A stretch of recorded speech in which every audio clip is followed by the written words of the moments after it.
তারপর তুমি আঘাতটা করলে ঠিক সেখানেই, যেখানে তোমাকে আমি সবচেয়ে বেশি যত্ন করে রেখেছিলাম, যেখানে আমার সবটুকু বিশ্বাস জমা ছিল, যেখানে আমি আমার সবচেয়ে নরম অনুভূতিগুলোকে নিরাপদ ভেবেছিলাম। আমি তো ভেবেছিলাম তুমি কখনোই সেদিকে আঙুলও তুলবে না। সেখানে শুধু তোমার ভালোবাসার ছায়া থাকবে, সেখানে শুধু শান্তি জমা হবে।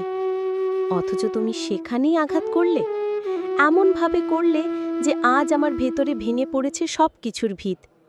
ভালোবাসা যদি আগুন হয়, তবে তুমি আমাকে পুড়িয়ে দিয়েছো সেই আগুনে। বিশ্বাস যদি কাঁচ হয়, তবে তুমি টুকরো টুকরো করে ফেলেছো তা। আশ্রয় যদি ঘর হয়, তবে তুমি ধ্বংস করে দিয়েছো সেটার প্রতিটি দেওয়াল।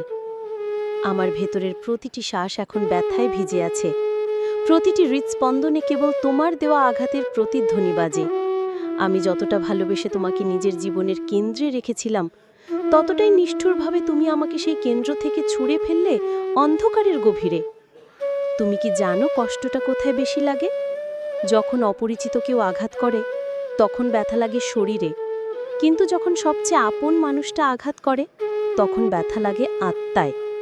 আমার আত্মা আজ রক্তাক্ত, আমার স্বপ্ন আজ ভাঙা, আমার সমস্ত অস্তিত্ব আজ শুধু শূন্যতার মাঝে পড়ে আছে। আমি ভেবেছিলাম তোমার কাছে আমি নিরাপদ। তুমি প্রমাণ করে দিলে আমি শুধু একটা ভ্রান্তি ছিলাম। আমি ভেবেছিলাম তোমার ভালোবাসা হবে আমার শেষ ঠিকানা। তুমি দেখিয়ে দিলে সেটাই হলো আমার সবচেয়ে বড় দুঃস্বপ্ন। তুমি কি জানো আমি কতটা যত্ন করে তোমাকে আমার জীবনের কেন্দ্রে রেখেছিলাম? তুমি ছিলে আমার স্বপ্নের শেষ অধ্যায়, তুমি ছিলে আমার প্রার্থনার শেষ শব্দ। অথচ সেই মানুষটাই আঘাত করলে এমন জায়গায়, যেটা ছিল আমার আত্মার সবচেয়ে কোমল কোণ। আজ আমার ভেতরে কোনো রং নেই, কোনো আলো নেই, নেই কোনো শান্তি। আছে শুধু একটাই প্রশ্ন, ভালোবাসার নামে এত বড় শাস্তি কেন পেলাম আমি?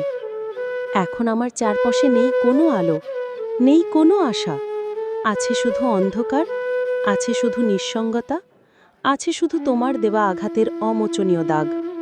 হয়তো সময়ের সাথে অনেক ক্ষত মুছে যায়, কিন্তু তোমার দেওয়া এই আঘাতটা আমার ভেতরে এক অনন্ত কবর হয়ে থাকবে, যেখানে প্রতিদিন একটু একটু করে আমি নিজেকে সমাহিত করি।